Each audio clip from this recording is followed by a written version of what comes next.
ബംഗ്ലാദേശിന്റെ capital ആയിട്ടുള്ള ധാക്കയിൽ നിന്നും ഏകദേശം 230 കിലോമീറ്റർ മാറിയിട്ടാണ് ചമേലി ബാഗ് എന്ന് പറയുന്ന ഒരു സ്ഥലം സ്ഥിതി ചെയ്യുന്നത്. ഈ ഒരു കഥ നടക്കുന്നതും അവിടെയാണ്. അവിടെ പോലീസിന്റെ സ്പെഷ്യൽ ബ്രാഞ്ചിൽ വർക്ക് ചെയ്യുന്ന ഒരാളായിരുന്നു മഹ്ഫൂസുർ റഹ്മാൻ. ആളുടെ വൈഫിന്റെ പേര് സ്വപ്ന റഹ്മാൻ എന്നായിരുന്നു.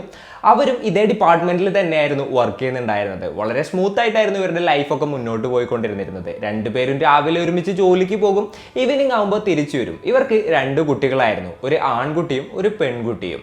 അന്ന് കൃത്യമായി പറഞ്ഞാൽ ഓഗസ്റ്റ് 15, 2013. രണ്ടുപേരെയും ഓഫീസിലോട്ട് അന്ന് കാണാത്തത് കൊണ്ട് അവരുടെ കൊളീഗ്സ് ഇവരെ വിളിക്കുകയാണ്. സാധാരണഗതിയിൽ എന്തെങ്കിലും ലീവോ കാര്യങ്ങളോ ഉണ്ടെന്നുണ്ടെങ്കിൽ തലേ ദിവസം തന്നെ പറയും. ഇല്ല എന്തെങ്കിലും എമർജൻസി ആണെന്നുണ്ടെങ്കിൽ അന്ന് രാവിലെ തന്നെ വിളിച്ചു പറയും. എന്നാൽ ഇവരുടെ രണ്ടുപേരുടെ ഭാഗത്തുനിന്നും യാതൊരു കോളും കാര്യങ്ങളും ഉണ്ടായിട്ടുമില്ല. അതുപോലെ തന്നെ വിളിച്ചിട്ട് കിട്ടുന്നുമില്ല.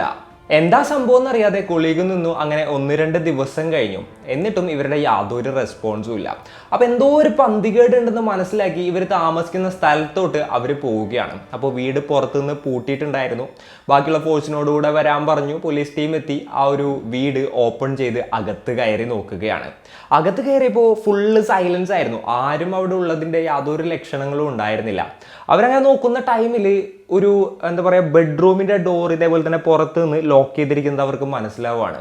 അങ്ങനെ പോലീസുകാർ ആ ഒരു ഡോറിൻ്റെ ലോക്ക് പൊളിച്ച് അകത്തോട്ട് കയറിയപ്പോഴാണ് ഞെട്ടിക്കുന്ന ആ ഒരു കാഴ്ച അവർ കാണുന്നത്.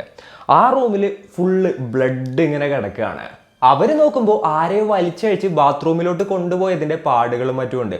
ബാത്റൂമും ഇതേപോലെ തന്നെ പുറത്ത് നിന്ന് ലോക്ക് ചെയ്തിരിക്കുകയായിരുന്നു. അങ്ങനെ ബാത്റൂമിൻ്റെ ലോക്ക് തുറന്ന് അകത്തോട്ട് നോക്കിയ പോലീസുകാർ കണ്ടത് ആ കപ്പിളിനെ ആയിരുന്നു. അതായത് എന്താ പറയുക, ഒരുപാടധികം കത്തിക്കുത്തേറ്റ് മരിച്ചു കിടക്കുന്ന ആ ഹസ്ബൻഡ് ആൻഡ് വൈഫിനെ ആയിരുന്നു പോലീസുകാർ കണ്ടത്. നോക്കുമ്പോൾ 2 സ്പെഷ്യൽ ബ്രാഞ്ച് ഉദ്യോഗസ്ഥരാണ് ദാരുണമായിട്ടുള്ള രീതിയിൽ കൊല്ലപ്പെട്ടിരിക്കുന്നത്.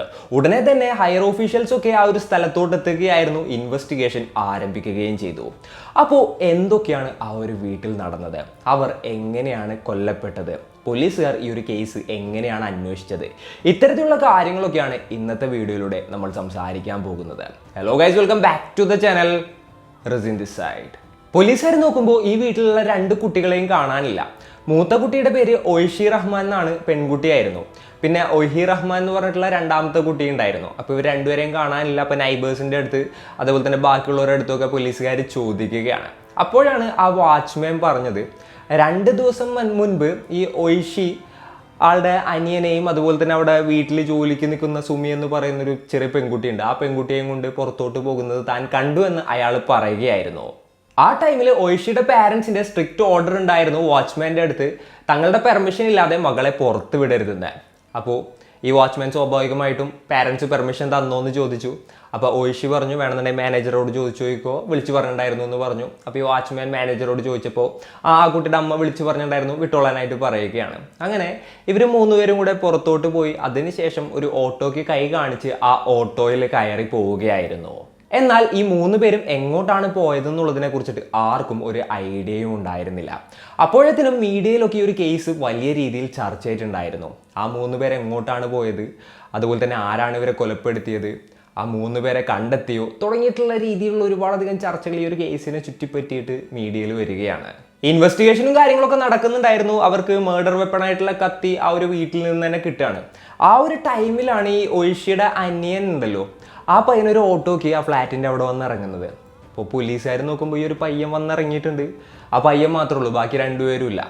അപ്പോൾ ഈ ഒരു പയ്യനെ സമാധാനിപ്പിച്ചിട്ട് അതിനുശേഷം ഈ പയ്യനെ ക്വസ്റ്റ്യൻ ചെയ്യാണ്. അതായത് എന്താണ് സംഭവിച്ചത് അന്നത്തെ ദിവസം എന്ന് ചോദിച്ചപ്പോൾ ആൾ പറഞ്ഞെന്താണെന്ന് വെച്ച് കഴിഞ്ഞിട്ടുണ്ടെങ്കിൽ, ഞാൻ നല്ല ഉറക്കമായിരുന്നു, രാവിലെ തന്നെ ചേച്ചി എന്നെ വിളിച്ചെഴുന്നേപ്പിച്ച് ആ പുറത്തു പോകാമെന്ന് പറഞ്ഞ് കൊണ്ടുപോയതാണ്, അതിൽ കൂടുതലൊന്നും എനിക്ക് അറിയില്ല എന്നായിരുന്നു ആ പയ്യൻ പറഞ്ഞത്. അപ്പം ഇതുകൂടെ കേട്ടപ്പോൾ പോലീസിന് എന്തൊക്കെയോ പന്തികേട് മണക്കാണ്. ആകെ കൂടെ ഈ ഒയ്ഷി ഈ പാരൻസിനെ എന്തെങ്കിലുമൊക്കെ ചെയ്തിട്ട് ഇവിടെ നിന്ന് കടന്നു കളഞ്ഞതായിരിക്കാം എന്നുള്ളൊരു നിഗമനത്തിലോട്ട് പോലീസുകാരെത്തുകയാണ്. അങ്ങനെ ഈ പെൺകുട്ടിയുടെ ഫോട്ടോസും കാര്യങ്ങളൊക്കെ മീഡിയാസിൽ കൊടുത്ത് ഈ പെൺകുട്ടിയെ കണ്ടു കിട്ടുകയാണെന്നുണ്ടെങ്കിൽ, അല്ലാന്നുണ്ടെങ്കിൽ ഈ പെൺകുട്ടിയുടെ വേറെ ബോർഡ്സും മറ്റും അറിയുകയാണെന്നുണ്ടെങ്കിൽ പോലീസിനെ അറിയിക്കണം എന്നുള്ള രീതിയിൽ വലിയ രീതിയിൽ പരസ്യം കാര്യങ്ങളൊക്കെ കൊടുക്കുകയാണ്. അതിൻ്റെ പിറ്റേന്ന് ബൽത്ത പോലീസ് സ്റ്റേഷനിൽ ഈ ഒരു ഒയ്ഷി എത്തുകയാണ്. അവർ അവിടെ സറണ്ടർ ആവുകയും ചെയ്തു. അപ്പോൾ അവരോട് കൂടുതലായിട്ടുള്ള കാര്യങ്ങൾ പോലീസുകാർ ചോദിക്കുകയാണ്. ഈ 14 വയസ്സുള്ള ഹൗസ് മെയ്ഡായിട്ടുള്ള സുമി എന്ന് പറയുന്ന പെൺകുട്ടിയെയും അതുപോലെ തന്നെ അനിയനെയും കൊണ്ട് ഈ പെൺകുട്ടി ഇറങ്ങിയതായിരുന്നു. അപ്പോൾ വീട്ടിൽ നിന്ന് അമ്മയുടെ ഗോൾഡ് സാധനങ്ങൾ, പൈസ, ഡ്രസ്സ് എല്ലാം എടുത്തിട്ടായിരുന്നു ആ ഒരു പെൺകുട്ടി ഇറങ്ങിയിട്ടുണ്ടായത്. എന്നിട്ട് ഒരു ഓട്ടോയിൽ കയറിയിട്ട് നഗരത്തിലോട്ട് പോവുകയും ചെയ്തു. അപ്പോൾ ഈ പോണതിൻ്റെ ഇടയ്ക്ക് ഈ പെൺകുട്ടിയുടെ ബോയ് ഫ്രണ്ട് ആയിട്ടുള്ള ജോണി എന്ന് പറയുന്ന പയ്യൻ ഇങ്ങനെ കണ്ടിന്യൂസ് ആയിട്ട് വിളിക്കുന്നുണ്ടായിരുന്നു. എന്നാൽ ആ ഒരു പയ്യൻ കോൾ എടുക്കുന്നേ ഉണ്ടായിരുന്നില്ല. അപ്പോൾ ഈ പെൺകുട്ടി ചെറുതായിട്ട് പാനിക്കായി. അതേപോലെ തന്നെ ആ ഓട്ടോ ഡ്രൈവറോട് ഇന്ന സ്ഥലത്തോട്ട് പോവോ, വേറെ സ്ഥലത്തോട്ട് പോവോ, അങ്ങനെ പല സ്ഥലത്തോട്ട് പോകാനായിട്ട് പറയുകയാണ്. ആളൊന്നും അറിയാണ്ട് പല സ്ഥലത്തോട്ടും ഇവരെ കൊണ്ടുപോവാണ്. അവിടെ വെച്ച് കഴിഞ്ഞിട്ട് ഈ ഓട്ടോ ഡ്രൈവർ വെയിറ്റ് ചെയ്യാണ്. ഈ പെൺകുട്ടിയാണെന്നുണ്ടെങ്കിലും ഇതേപോലെ തന്നെ എന്താ പറയുക, പാർക്കിലും അവിടെയും ഇവിടെയൊക്കെ പോയി വെയിറ്റ് ചെയ്തിട്ട് ഇതേപോലെ തന്നെ കണ്ടിന്യൂസ് ആയിട്ട് ബോയ് ഫ്രണ്ടിനെ ഇങ്ങനെ വിളിച്ചുകൊണ്ടിരിക്കുകയായിരുന്നു. എന്നാൽ ആ ഒരു പയ്യൻ കോൾ എടുക്കുന്നേ ഉണ്ടായിരുന്നില്ല. അതിൻ്റെ ഇടയിൽ ഇവർക്ക് ഉച്ചയ്ക്ക് വിശന്ന ടൈമിൽ ഫുഡ് കഴിക്കാനായിട്ട് നിർത്തിയിട്ടുണ്ടായിരുന്നു. അങ്ങനെ അയാളാണെന്നുണ്ടെങ്കിൽ ഇവർ പറയുന്നതനുസരിച്ച് പോകുന്നുണ്ടായിരുന്നു. അന്നത്തെ ദിവസം മുഴുവൻ അവർ ആ ഒരു ഓട്ടോയിൽ സ്പെൻഡ് ചെയ്യാണ്. അങ്ങനെ ഈവനിങ് ടൈം ആയപ്പോൾ തനിക്ക് നിൽക്കാനായിട്ടൊരു സ്ഥലം വേണം, ഒരു റൂം സെറ്റാക്കി തരുമെന്ന് ഈ ഒരു ഓട്ടോ ഡ്രൈവറോട് തന്നെ ഈ ഒയ്ഷി എന്ന് പറയുന്ന പെൺകുട്ടി ചോദിക്കുകയാണ്. അപ്പോൾ അയാളുടെ പരിചയത്തിലുള്ള ഒരു റൂമിലോട്ട് ഈ ഒരു പെൺകുട്ടിയെ ആക്കുകയും ചെയ്തു. അപ്പോൾ അവിടെയുള്ള ആ ഒരു പയ്യനുമായിട്ട് ഈ പെൺകുട്ടി നല്ല രീതിയിൽ കമ്പനി ആവുകയായിരുന്നു. അപ്പോൾ ആ ഒരു ടൈമിലാണ് മീഡിയയിൽ ഈ ഒരു കേസ് വലിയ രീതിയിൽ ചർച്ചയാകുന്നത്. അങ്ങനെയാണ് അനിയനെ ഒരു ഓട്ടോ ഡ്രൈവറുടെ കൂടെ ആ പെൺകുട്ടിയെ അങ്ങോട്ട് പറഞ്ഞു വിടുന്നത്. ബോയ് ഫ്രണ്ട് കോൾ എടുക്കാന്നുണ്ടെങ്കിൽ പൈസയും കാര്യങ്ങളും എൻ്റെ കയ്യിലുണ്ടല്ലോ, ബോയ് ഫ്രണ്ടിനെ കൂടെ ഈ നാട് വിട്ട് പോയിട്ട് സുഖമായിട്ട് ജീവിക്കുക എന്നുള്ളതായിരുന്നു ആ പെൺകുട്ടിയുടെ പ്ലാൻ. എന്നാൽ ബോയ് ഫ്രണ്ട് കോൾ എടുക്കുന്നുണ്ടായിരുന്നില്ല. അങ്ങനെ വൈകി ആ ബോയ് ഫ്രണ്ട് കോൾ എടുക്കുകയാണ്. അതിനുശേഷം അവർ രണ്ടുപേരും കൂടെ ആ ബോയ് ഫ്രണ്ടിൻ്റെ വീട്ടിലോട്ട് പോവുകയായിരുന്നു. അപ്പോഴത്തേനും വലിയ രീതിയിലുള്ള ചർച്ചകളൊക്കെ ആയിട്ടുണ്ടായിരുന്നു. ഈ പെൺകുട്ടിനെ അന്വേഷിച്ച് നടക്കുന്ന ഒരു സിറ്റുവേഷനിലോട്ടൊക്കെ കാര്യങ്ങൾ എത്തിയിട്ടുണ്ടായിരുന്നു. അത്രത്തോളമൊക്കെ ആയപ്പോൾ ഈ ജോണി എന്ന് പറയുന്ന പയ്യനും കൈമലർത്താണ്. ഇപ്പം നിന്നെ ഇവിടെ ഒന്നും താമസിപ്പിക്കാൻ പറ്റില്ല, എല്ലാവരും അന്വേഷിക്കുന്നുണ്ട്, ആകെ പ്രശ്നമാവും, എവിടെക്കാന്ന് വെച്ച് കഴിഞ്ഞിട്ടുണ്ടെങ്കിൽ പൊക്കോളാനായിട്ട് പറഞ്ഞുകൊണ്ട് അവിടെ നിന്നും ആ പയ്യനെ ആ പെൺകുട്ടിയെ ഇറക്കി വിടുകയാണ്. അങ്ങനെ എന്ത് ചെയ്യും ഏത് ചെയ്യും എന്നറിയാതെയാണ് ആ പെൺകുട്ടി നേരെ പോലീസ് സ്റ്റേഷനിൽ പോയിട്ട് സറണ്ടർ ആയത്. പോലീസുകാരുടെ ക്വസ്റ്റ്യൻ ചെയ്യലിൽ താൻ തന്നെയാണ് തൻ്റെ പാരൻസിനെ കൊന്നതെന്ന് ആ പെൺകുട്ടി സമ്മതിക്കുകയാണ്. അപ്പോൾ എന്തിനാണ് ഇത്തരത്തിലുള്ളൊരു ക്രൂരകൃത്യം ചെയ്തത് എന്ന് ആ പെൺകുട്ടിയോട് ചോദിച്ചപ്പോൾ ആ പെൺകുട്ടി കഥ പറയാനായിട്ട് തുടങ്ങി. അപ്പോൾ ഈ ഒയ്ഷി 11th സ്റ്റാൻഡേർഡിൽ ഫെയിലായതായിരുന്നു. ആ ഒരു ടൈമിൽ വീട്ടിൽ ആൾ ഒറ്റയ്ക്കായിരുന്നു. വീട്ടുകാർ സ്ഥിരമായിട്ട് ഇങ്ങനെ ചീത്ത പറയുന്നതിൻ്റെ ആ ഒരു ഫ്രസ്ട്രേഷനും കാര്യങ്ങളൊക്കെ ആയിട്ട് അവർ വീട്ടിൽ തന്നെയായിരുന്നു ഇരിക്കുന്നുണ്ടായിരുന്നത്.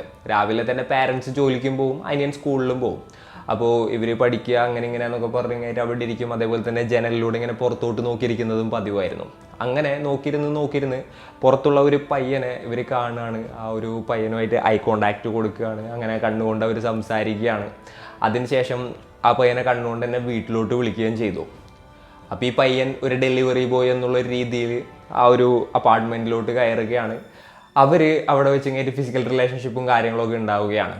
അതങ്ങനെ തുടർന്ന് പോയിക്കൊണ്ടേയിരുന്നു. അപ്പോൾ അതിൻ്റെ ഇടയിൽ ചെറിയ രീതിയിലുള്ള മദ്യപാനവും സിഗരറ്റ് വലി കാര്യങ്ങളൊക്കെ ആ പെൺകുട്ടി തുടങ്ങിയതായിട്ടാണ് പറയപ്പെടുന്നത്. അതിനുശേഷം പല റീസണും കാര്യങ്ങളൊക്കെ പറഞ്ഞ് വീട്ടിൽ നിന്നിടയ്ക്ക് ഈ പെൺകുട്ടി പുറത്തോട്ട് പോകുന്നതും പതിവായിരുന്നു. നേരെ പോയിരുന്നത് ബാറിലോട്ടും പബ്ബിലോട്ടും ഒക്കെ ആയിരുന്നു. അങ്ങനെ അവിടെ വെച്ച് എന്താ പറയുക, ഒരുപാടധികം ആളുകളുമായിട്ട് ഇങ്ങനെ കണക്ഷനും കാര്യങ്ങളൊക്കെ കിട്ടുകയാണ്. ആ ഒരു ടൈമിൽ ഡ്രഗ് ഇൻട്രൊഡ്യൂസ് ആവുകയും ചെയ്യുകയാണ്. അപ്പോൾ ഒറ്റയ്ക്ക് ഇരുന്നിരുന്ന ടൈമിൽ ഒരുപാടധികം പോൺ ഫിലിമും കാര്യങ്ങളൊക്കെ കാണുമായിരുന്നു. അപ്പോൾ അതിനോടൊരു അഡിക്ഷനും ഉണ്ടായിരുന്നു. അങ്ങനെയാണ് ആ ഒരു പയ്യനെ ആദ്യം വീട്ടിലോട്ട് വിളിച്ചു വരുത്തിയതെന്നും പിന്നീട് ഇതേപോലെ തന്നെ പല ആൺപിള്ളേരുമായിട്ട് ഇത്തരത്തിലുള്ള ബന്ധങ്ങളും കാര്യങ്ങളൊക്കെ ഉണ്ടായിരുന്നെന്നും പറയപ്പെടുന്നുണ്ട്. പിന്നീട് ഈ മദ്യത്തിൽ നിന്നൊക്കെ മാറി ഡ്രഗ്സും കാര്യങ്ങളൊക്കെ ഓവറായിട്ട് യൂസ് ചെയ്യാനായിട്ട് തുടങ്ങി. അതിൻ്റെ ഇടയിലൊക്കെയാണ് ഈ ജോണി എന്ന് പറയുന്ന പയ്യനെ പരിചയപ്പെടുന്നതും ആളുടെ ബോയ് ഫ്രണ്ട് ആക്കുന്നതും. അങ്ങനെ ഇരിക്കുന്ന ഒരു സമയത്ത് ഏകദേശം 2 ആഴ്ചയോളം ബോയ് ഫ്രണ്ടിൻ്റെ ഒപ്പം കറങ്ങി നടന്നു, വീട്ടിൽ പോകാതിരുന്നു. അപ്പോൾ പാരൻസൊക്കെ അന്വേഷിക്കുന്നുണ്ടായിരുന്നു. അങ്ങനെ 2 ആഴ്ച കഴിഞ്ഞിട്ടാണ് ഈ പെൺകുട്ടി വീട്ടിൽ വന്ന് കയറിയത്. അപ്പോഴാണ് ഈ ഒരു ഡ്രഗ് അബ്യൂസിൻ്റെയും അതുപോലെ തന്നെ ബാക്കിയുള്ള കാര്യങ്ങളുടെയൊക്കെ എന്താ പറയുക ഒരു സീരിയസ്നെസ്സും കാര്യങ്ങളും പാരൻസും മനസ്സിലാക്കുന്നത്. അങ്ങനെ ആ ഒരു പെൺകുട്ടിയെ വീട്ടിൽ തന്നെ എന്താ പറയുക പിടിച്ചിടാണ്. ഇനി നീ പുറത്ത് പോകണ്ട, പെർമിഷൻ ഇല്ലാണ്ട് പുറത്ത് പോകണ്ട എന്നുള്ളൊരു രീതിയിൽ വീട്ടിൽ ഗ്രൗണ്ട് ചെയ്യുന്നൊരു സിറ്റുവേഷനിലോട്ടാണ് കാര്യങ്ങൾ എത്തിയത്. അപ്പോൾ ഡ്രഗും കാര്യങ്ങളും കിട്ടാത്ത ആ ഒരു ടൈമിൽ ഭയങ്കരമായിട്ട് വയലൻ്റ് ആകാറുണ്ടായിരുന്നു ആ പെൺകുട്ടി. വീട്ടിലുള്ള സാധനങ്ങളൊക്കെ എടുത്ത് എറിഞ്ഞ് പൊട്ടിക്കാറുണ്ടായിരുന്നു. പേരൻസ് ആണെന്നുണ്ടെങ്കിലും ആ പെൺകുട്ടിക്ക് എന്താ പറയുക എങ്ങനെയെങ്കിലും അതിൻ്റെ ഉള്ളിൽ നിന്ന് പുറത്തോട്ട് കൊണ്ടുവരണം, പുറത്തോട്ട് ഇനി വിടണ്ട, അങ്ങനെ എങ്ങനെയെങ്കിലും മകളെ രക്ഷിക്കണം എന്നുള്ള ആ ഒരു മൈൻഡിലായിരുന്നു അവരും ഉണ്ടായത്. കുറച്ച് ദിവസം കഴിഞ്ഞപ്പോൾ ഒയ്ഷിക്ക് മനസ്സിലായി താൻ ഒച്ച വെച്ചിട്ടും ബഹളം വെച്ചിട്ടും സാധനങ്ങൾ തല്ലിപ്പൊട്ടിച്ചിട്ടും ഒന്നും ഒരു കാര്യമില്ല, പാരൻസ് തന്നെ പുറത്ത് വിടില്ല എന്നുള്ളത്. അങ്ങനെ ആ പെൺകുട്ടി കൂടുതലായിട്ട് എന്താ പറയുക നന്നായതായിട്ട് അഭിനയിക്കുകയാണ്. അതായത് കുറച്ചുകൂടെ സൈലൻ്റ് ആവുകയാണ്, ഇനി പ്രശ്നങ്ങളൊന്നും ഇല്ല എന്നുള്ളൊരു രീതിയിൽ അഭിനയിക്കുകയാണ്. അങ്ങനെ അതിനുശേഷം ഐസ്ക്രീം വാങ്ങാനും മറ്റും പുറത്ത് പോകണമെന്ന് പറഞ്ഞുകൊണ്ട് ഈ ജോണിയുടെ തന്നെ കൂട്ടുകാരനായിട്ടുള്ള റോണി എന്ന് പറയുന്നൊരു പയ്യൻ ഉണ്ടായിരുന്നു. ആ ഒരു പയ്യൻ്റെ അടുത്ത് നിന്ന് ഡ്രഗ്സും കാര്യങ്ങളൊക്കെ വാങ്ങാനായിട്ട് തുടങ്ങി. അതായത് എന്തോ പില്ലും കാര്യങ്ങളൊക്കെ ആയിരുന്നു വാങ്ങിയിരുന്നതെന്നാണെന്ന് പറയപ്പെടുന്നത്. എന്നാൽ ആ ഒരു ഡ്രഗ് പിൽസിൻ്റെ കാര്യവും പാരൻസ് അറിയുകയാണ്. അപ്പോൾ പാരൻസ് ജീവിച്ചിരിക്കുന്നിടത്തോളം കാലം തനിക്ക് തോന്നിയ പോലെ ജീവിക്കാൻ പറ്റില്ല എന്നുള്ളൊരു കാര്യം പെൺകുട്ടിക്ക് തോന്നുകയാണ്. അപ്പോൾ അതിനുവേണ്ടി എന്ത് ചെയ്യണം എന്നുള്ളത് ആ കുട്ടി ആലോചിച്ചപ്പോൾ പാരൻസിനെ കൊന്നുകളയണം എന്നുള്ളൊരു രീതിയിലായിരുന്നു ആ പെൺകുട്ടിയുടെ മൈൻഡിൽ തോന്നിയത്. അങ്ങനെ തൻ്റെ പാരൻസിനെ കൊല്ലാൻ വ്യക്തമായിട്ടുള്ളൊരു പ്ലാൻ ആ പെൺകുട്ടി സെറ്റാക്കുകയാണ്. അപ്പോൾ വീണ്ടും നന്നായതായിട്ട് അഭിനയിച്ചു. അപ്പോൾ പാരൻസ് വീണ്ടും കുറച്ച് വിശ്വസിച്ചു. കറക്റ്റ് ഒരു ഗ്യാപ്പ് കിട്ടിയപ്പോൾ ആ പെൺകുട്ടി വീടിൻ്റെ പുറത്തോട്ട് പോയിട്ട് കുറച്ച് സ്ലീപ്പിംഗ് പിൽസും കാര്യങ്ങളൊക്കെ സംഘടിപ്പിച്ചു. തിരിച്ച് വീട്ടിലോട്ട് വന്നു. എന്നിട്ട് പാരൻസിൻ്റെ ഫുഡിൽ അത് കലർത്തിങ്ങായിട്ട് ആ പാരൻസിന് കൊടുക്കുകയാണ്. അപ്പോൾ ഹൗസ് മെയ്ഡായിട്ടുള്ള 14 വയസ്സുള്ള ആ ഒരു പെൺകുട്ടി ഉണ്ടല്ലോ, സുമി എന്ന് പറയുന്ന ആ പെൺകുട്ടിയെ ഭീഷണിപ്പെടുത്തിയിട്ടായിരുന്നു പാരൻസിൻ്റെ ഫുഡിൽ ആ ഒരു എന്താ പറയുക മയക്കുഗുളിക കലർത്തി കൊടുത്തിട്ടുണ്ടായത്. ഇതൊന്നും അറിയാതെ അവർ ഭക്ഷണം കഴിച്ചു. അതിനുശേഷം കിടന്നുറങ്ങുകയായിരുന്നു. അന്നത്തെ രാത്രിയാണ് ഒരു കിച്ചൺ നൈഫ് എടുത്തിട്ട് ഈ പെൺകുട്ടി നേരെ പാരൻസിൻ്റെ മുറിയിലോട്ട് പോയതും അതുപോലെ തന്നെ അമ്മയെയും അച്ഛനെയും കുത്തി കൊലപ്പെടുത്തിയതും. അപ്പോൾ ഇവർ രണ്ടുപേരെയും കൊലപ്പെടുത്തിയതിന് ശേഷം ആ പെൺകുട്ടി, അതായത് അവിടെയുള്ള ഹൗസ് മെയ്ഡായിട്ടുള്ള ആ പെൺകുട്ടിയെ ഭീഷണിപ്പെടുത്തി ആ പെൺകുട്ടിയുടെ കൂടെ സഹായത്തോട് കൂടിയിട്ടാണ് ആ 2 ബോഡിയും അവിടെ നിന്ന് എടുത്ത് നേരെ ബാത്റൂമിൽ കൊണ്ടുപോയിട്ടിട്ട് ലോക്ക് ചെയ്തിട്ടുണ്ടായത്. പിന്നീട് വീട്ടിലുള്ള ക്യാഷും മറ്റുമൊക്കെ എടുത്തു. അതേപോലെ തന്നെ അമ്മയുടെ ഗോൾഡും കാര്യങ്ങളൊക്കെ എടുത്തു. ഇതൊക്കെ എടുത്ത് തൻ്റെ ബോയ് ഫ്രണ്ടിനെയും വിളിച്ച് ഈ നാട്ടിൽ നിന്ന് ഓടി രക്ഷപ്പെടാം എന്നുള്ളൊരു പ്ലാനായിരുന്നു ആ ഒരു പെൺകുട്ടിക്ക് ഉണ്ടായത്. അങ്ങനെയാണ് ആ ഹൗസ് മെയ്ഡിനെയും അനിയനെയും വിളിച്ചുകൊണ്ട് ആ പെൺകുട്ടി അവിടെ നിന്ന് ഇറങ്ങുന്നത്. എന്നാൽ ബോയ് ഫ്രണ്ട് കോൾ എടുക്കുന്നേ ഉണ്ടായിരുന്നില്ല. പിന്നീട് കോൾ എടുത്തു, ഇവർ സംസാരിച്ചു. അപ്പോഴത്തേന് പെൺകുട്ടിയുടെ ഫോട്ടോസും കാര്യങ്ങളൊക്കെ എല്ലായിടത്തും എത്തിയിട്ടുണ്ടായിരുന്നു. അപ്പോൾ ബോയ് ഫ്രണ്ട് ബാക്ക് ഓഫ് ചെയ്യുകയും ചെയ്തു. അപ്പോഴാണ് ഈ പെൺകുട്ടി നേരെ ആ ഒരു പോലീസ് സ്റ്റേഷനിൽ പോയിട്ട് ഹാജരാകുന്നത്. അപ്പോൾ അതിനുശേഷം ഈ പെൺകുട്ടിയുടെ ബോയ് ഫ്രണ്ടിനെയും അതേപോലെ തന്നെ ഡ്രഗും കാര്യങ്ങളൊക്കെ സപ്ലൈ ചെയ്തിരുന്ന ആ പയ്യന്മാരെയൊക്കെ പോലീസുകാർ അറസ്റ്റ് ചെയ്തിട്ടുണ്ടായിരുന്നു കേട്ടോ. അതുപോലെ തന്നെ സുമി എന്ന് പറയുന്ന പെൺകുട്ടിയെയും പോലീസുകാർ കസ്റ്റഡിയിലെടുത്ത് ക്വസ്റ്റ്യൻ ചെയ്തു. നടന്ന എല്ലാ കാര്യങ്ങളും ആ പെൺകുട്ടിയും പോലീസിനോട് തുറന്നു പറയുകയാണ്. പിന്നീട് ഈ ഒരു കേസിൻ്റെ വിധി വരികയാണ്. ഈ പെൺകുട്ടിക്ക് വധശിക്ഷയാണ് ലഭിച്ചത്. ഒഴിഷി അതിനെ അപ്പീൽ ചെയ്തിട്ട് മേൽക്കോടതിനൊക്കെ സമീപിച്ചിട്ടുണ്ട്. ഇപ്പോൾ അവർ ജയിലിലാണുള്ളത്. അപ്പോൾ അതിനുശേഷം എന്താ സംഭവിച്ചതെന്ന് വെച്ച് കഴിഞ്ഞിട്ടുണ്ടെങ്കിൽ അവർ ഭയങ്കര റിലീജിയസ് ആയിട്ട് മാറിയെന്നാണ് റിപ്പോർട്ട്സും മറ്റുമൊക്കെ സൂചിപ്പിക്കുന്നത്. അപ്പോൾ ഇന്നത്തെ ഒരു വീഡിയോയിൽ ഇത്രയൊക്കെയാണ് പറയാനുള്ളത്. ഒയിഷിയുടെയും അവരുടെ പാരൻസിൻ്റെയും കഥയാണ് നമ്മളിന്ന് പറഞ്ഞത്. ഈ ഒരു സ്റ്റോറി കേട്ടപ്പോൾ നിങ്ങൾക്ക് എന്താണ് തോന്നിയത്? നിങ്ങളുടെ തോട്ട്സും മറ്റും എന്തൊക്കെയാണെന്നുണ്ടെങ്കിലും താഴെ കമൻറ്റുകളായിട്ട് രേഖപ്പെടുത്തുക. And it's me signing off. Peace. Stay peaceful guys. Stay safe.